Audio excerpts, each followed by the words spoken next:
Olá, boa noite. Está começando mais uma edição do Jornal da Difusora. Vamos aos destaques de hoje. Maranhão ultrapassa os 35 mil casos de coronavírus e doença já atinge 98% dos municípios. Ocupação de leitos de UTI para a Covid-19 chega a 100% no hospital universitário. Motorista de aplicativo de transporte passa por momentos de pânico durante sequestro relâmpago.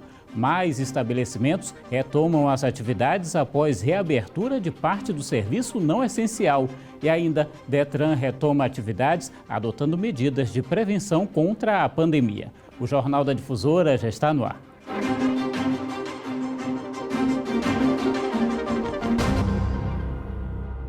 Subiu para 24 mil o número de pessoas diagnosticadas com a Covid-19 atualmente em todo o Maranhão. Mesmo com a abertura de novos leitos exclusivos para pacientes com a doença, a situação ainda é preocupante. Quando São Luís e região metropolitana estavam no pico da pandemia, a área da saúde passou por expansões e outras medidas para atender a demanda. O hospital universitário também passou pelas mudanças. Planejamento de abertura de novos leitos de UTI, total de 40 leitos de terapia intensiva, que pôde atender os pacientes na condição grave. Também a utilização de leitos de enfermarias do hospital universitário para aqueles pacientes pós-alta UTI ou aqueles que tivessem condição moderada da doença. Aqui no Hospital Universitário, por exemplo, o cenário já é outro um mês depois de toda essa expansão. Os 40 leitos que foram feitos para atendimento exclusivo contra a Covid-19 já estão todos ocupados. Em São Luís, os dados apontam que 100% dos leitos do Hospital Universitário estão ocupados e a taxa de ocupação na enfermaria chega a 60%. No Hospital da Mulher, os números ocupam 60% da enfermaria e 90% da UTI. Já os leitos exclusivos da rede estadual estão com quase 97% ocupados. Em Imperatriz, na segunda maior cidade, há 12 dias não há vagas na enfermaria e os leitos de UTI já estão com 92% da capacidade. Nas demais regiões, verificamos 113 leitos de UTI disponíveis, 86 ocupados, 27 livres. E continuamos o processo de expansão. Mesmo tendo leitos livres, nós continuamos o processo de expansão por prudência, cautela, respeito à população, para que nós estejamos preparados para qualquer cenário. E vejam, nós não lutamos sozinhos, os municípios também estão fazendo seus investimentos. Vários municípios, inclusive, fazendo um notável trabalho. Essa é uma das grandes preocupações em todo o mundo durante a pandemia, ter como oferecer atendimento a quem precisar. E a doença continua se expandindo, se espalhando pelo interior do estado especialmente. A pandemia da Covid-19 já atingiu 98% do Maranhão. Apenas 4 municípios ainda não registraram casos da doença, isso de acordo com o último boletim da Secretaria de Estado da Saúde, lembrando que são 217 municípios. 1.388 pessoas estão internadas em hospitais, entre as redes pública e privada, e mais de 22.700 pessoas seguem tratamento em casa. 10.220 pessoas já estão recuperadas, uma das boas notícias, mas, infelizmente, quase 1.000 mortes já foram registradas. Por outro lado, o número de casos suspeitos caiu para 846 e mais de 20.900 novos exames de Covid-19 já foram descartados em todo o estado, lembrando que são dados oficiais da Secretaria de Estado da Saúde. E entre os profissionais de saúde, há 1.146 casos confirmados. Desse total, 1.046 estão recuperados e, infelizmente, 19 mortes foram registradas. Vale lembrar que na Grande Ilha há 136 novos casos e 55 em Imperatriz e 467 nas demais regiões. E em tempos de pandemia, a Defensoria Pública do Maranhão tem realizado audiências de conciliação de divórcio consensual por videoconferência. Em apenas um mês, 20 ações do tipo já foram realizadas. No vídeo, a audiência de conciliação é entre um casal que está a quase 6.000 quilômetros de distância. um em São Luís e outro em Massachusetts, nos Estados Unidos.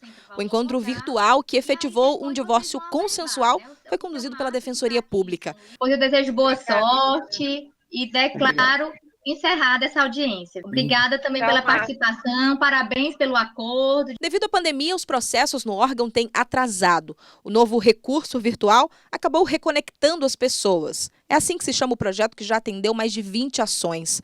E ele acontece todo na internet. O atendimento jurídico virtual é voltado especialmente para a resolução de conflitos na área familiar, seja de divórcio, pagamento de pensão ou guarda de menores. A ideia, que era atender apenas aos novos casos, acabou incluindo também aqueles processos que já estavam em tramitação na Justiça. A gente queria, com a realidade, criar mais um canal de atendimento dos nossos assistidos, né, da Defensoria Pública. E aí o programa foi... Quando a gente começa, a gente não tem a amplitude do tanto que pode atingir, né? E aí a gente visou mesmo reconectar as pessoas, como diz o próprio nome, né? Assim, permitir essas conciliações virtuais. Para participar do projeto, basta encaminhar um e-mail, acessar o site da Defensoria e preencher o formulário digital da página ou por meio do telefone, das 8 da manhã até as 5 da tarde. Este especialista em direito da família diz que, apesar dos números de divórcios terem diminuído por conta da pandemia, a procura pela abertura de ações se manteve, o que no final pode acabar refletindo nesses dados. Pelo fato de que há uma tendência dessa decretação pelos processos não estão dando prosseguimento diante dessa pandemia, então, de certa forma, houve uma redução do divórcio. Isso não quer dizer que reduziu o número de divórcios, quer dizer que os processos estão parados, pendente de decisão decretando esse divórcio. Cada vez mais a tecnologia fazendo parte das nossas vidas nesse novo normal. Daqui a pouco, o corpo de maranhense que estava desaparecido é encontrado nas águas do Rio Tocantins. E ainda, o motorista de aplicativo passa por momentos de pânico durante sequestro relâmpago na capital.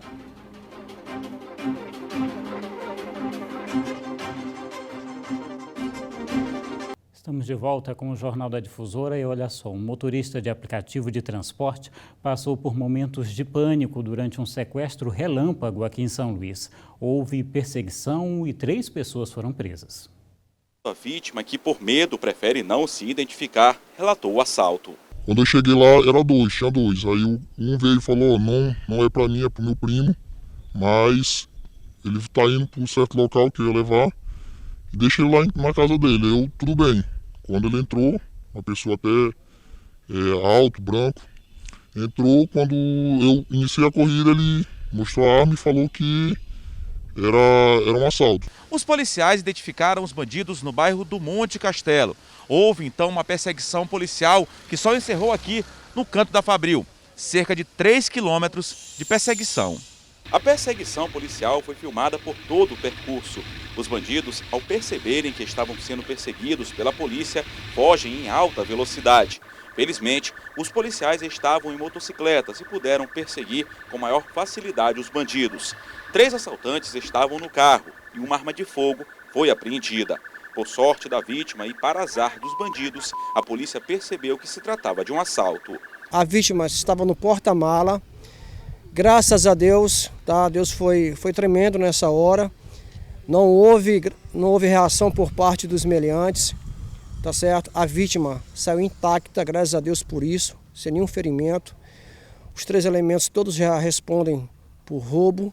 De uma certa forma eu fiquei com medo, mas em momento algum a polícia botou minha vida em risco, não teve disparo, perseguiram até o bandido se render.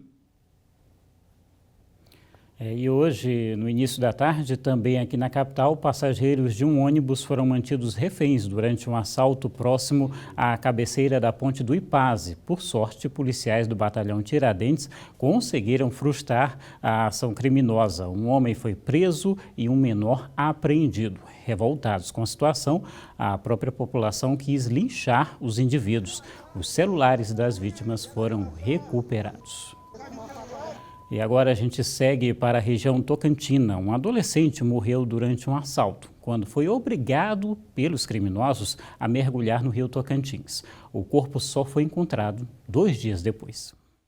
Felipe Lima da Silva tinha 16 anos. No sábado, ele e mais 2 amigos foram acampar em uma área próxima ao Porto da Balsa de Bela Vista, povoado do município de São Miguel, no estado do Tocantins. Por volta de 5 horas da manhã de domingo, os 3 foram surpreendidos com a chegada de outros 5 rapazes, que, segundo um dos jovens, anunciaram assalto e obrigaram os 3 amigos a entrarem no rio. Chegaram, renderam a gente na barraca, chegando tacando foice na barraca. Aí quando eu fui ver, já tava com a cara na areia, assim, com meus amigos. Aí eles começaram a perguntar se era de facção, alguma coisa assim. Aí pediram meu celular. Aí eles falaram assim, falaram que ia cortar nossas cabeças lá, que ele pegou a foice. Eu falei, não, moça, a gente não é de facção, não, a gente só é estudante mesmo. Na manhã de segunda-feira, o corpo de Felipe foi encontrado no rio pelos bombeiros de Imperatriz, próximo à Praia do Meio, em área do estado do Tocantins. A chegada do corpo ao Porto da Balsa foi acompanhada por amigos e parentes de Felipe. Sem se identificar, o pai da vítima conversou com a nossa equipe. Tem que fazer justiça, porque eles foram jogados no mato. Ele foi jogado dentro d'água. Assaltaram ele, botaram o revólver nele e jogaram ele dentro d'água. Né? Agora, eu acho que ele não deu conta, cara. Ele, inexperiente, cara, não deu conta, morreu. Oh, Senhor. Os primeiros procedimentos feitos pelo ICRIM, ainda no Porto da Balsa, apontaram marcas que podem ter sido provocadas por disparos de arma de fogo e por arma branca. Para o perito que acompanhou o caso, Felipe foi assassinado. Foi identificada algumas perfurações no tórax, compatível com o projeto de arma de fogo. Mas no exame de necrópsia que a gente vai poder confirmar esse fato. Também foi identificado um corte profundo na região da garganta dele, remoção parcial da face. E novamente no exame de necrópsia a gente vai saber mais ou menos como se procedeu esse corte, como a remoção parcial da face dele. Se foi por objeto cortante ou se foi ação de peixes, animais. Mudando de assunto, mais de 280 mil pessoas já foram imunizadas contra a influenza H1N1 em São Luís. A campanha, iniciada em março, segue até o dia 26 de junho em 43 unidades de saúde e 4 escolas da rede pública da capital.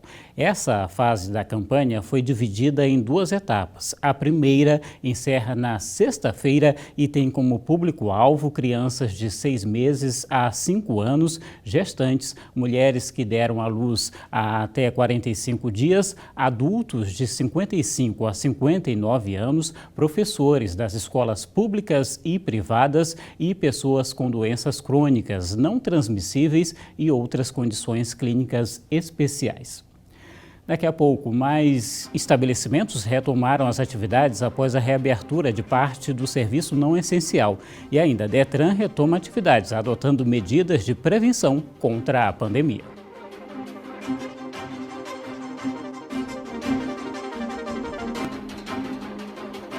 De volta com o Jornal da Difusora e com a nova etapa do processo de reabertura da economia do Maranhão, mais estabelecimentos retomaram as atividades hoje. A expectativa é de que, mesmo com as restrições, os impactos da crise comecem a ser amenizados. Depois de quase 2 meses, a Tayana finalmente pôde reabrir o salão.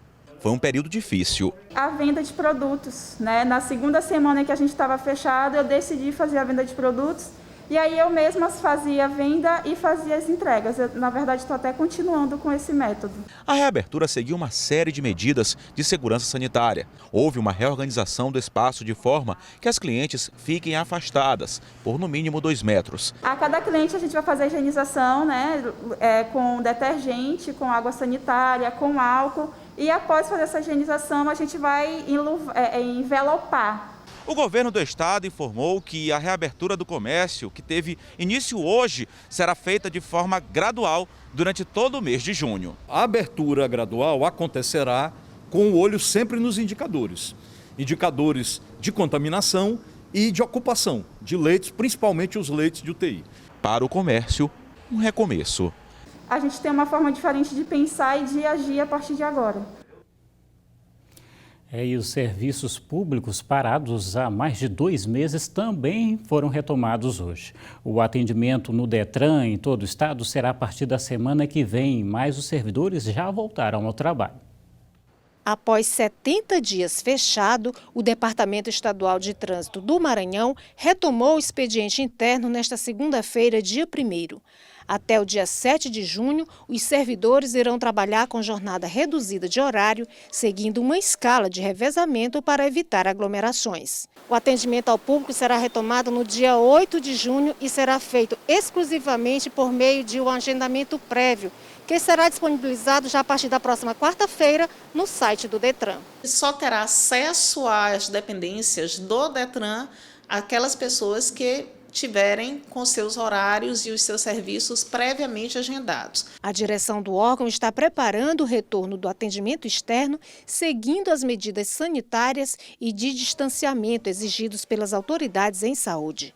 Já foram instaladas barreiras de acrílico nos guichês e a entrada só será permitida com o uso de máscaras e após higienização das mãos. O expediente nas Ciretrans, nos postos avançados, ele será interno a partir de hoje, dia 1º, e ele também voltará a fazer atendimento, esses postos e Ciretrans voltarão a fazer atendimento ao público a partir do dia 8, mediante prévio agendamento. Apesar do retorno das atividades e dos serviços disponibilizados pelo departamento, a diretora do Detran alerta que os prazos para renovação de CNH e de transferência de propriedade continuam prorrogados por tempo indeterminado devido à pandemia. Os prazos todos foram interrompidos por uma deliberação que tem vigência em todo o território nacional. Ou seja, a prorrogação, a interrupção desses prazos, ela não está vinculada ao expediente e à abertura ou não do Detran. Esses prazos, eles são nacionais e eles continuam interrompidos por força da deliberação 185 do CONTRAN. E um time de basquete de cadeirantes da cidade de Imperatriz tem mantido a rotina de treinos, mesmo sem campeonatos à vista. Veja como tem sido essa dinâmica na reportagem de Geisel Nascimento. O treino acontece cada um na sua casa. Mesmo com a pandemia, eles não param. São 15 atletas do time de basquete de cadeirantes do Senapa. Um treino individual sendo 3 vezes na semana. Cada jogador treina em média 30 minutos, levando em consideração a lesão de cada atleta. É muito importante para a gente, porque estamos passando por um momento muito difícil dessa pandemia que está assolando não só o Brasil, mas o mundo. Então, a atividade em casa é importante para que a gente possa estar também tirando um foco dessa pandemia. Sem campeonatos no momento, os atletas procuram manter uma rotina de treinos, pois sabem que quando tudo passar, a equipe tem que estar preparada. Para nós, os treinos, como nós somos atletas, passar muito tempo sem fazer alguma atividade física, ela dá uma dificuldade muito grande para a gente. E essas atividades que estamos fazendo em casa, está sendo muito bom para nós físico e principalmente para a cabeça, né? Psicológico da gente, não ficar tanto tempo parado por esses problemas que o mundo está passando. Os atletas usam o que tem disponível em casa. Sem perder o foco, o time estará sempre pronto para as quadras e futuras competições. Estamos em isolamento, mas também nós não podemos ficar acomodados ou então se abraçar com o sedentarismo. Então, as atividades que nós estamos fazendo em casa com acompanhamento da nossa treinadora através de videochamada está sendo de grande benefício para nós. É isso. As reportagens dessa edição você pode rever no portal MA10 e para acessar, você já sabe, basta acionar a câmera do seu celular e apontar para o QR Code que aparece aqui na sua tela. A gente encerra o Jornal da Difusora com imagens ao vivo do Teatro Arthur Azevedo, que completa 203 anos de história, um ícone da nossa cultura, palco de grandes espetáculos e numerosos artistas. Parabéns ao nosso teatro, que é o segundo mais antigo do Brasil. Uma boa noite para você e até amanhã.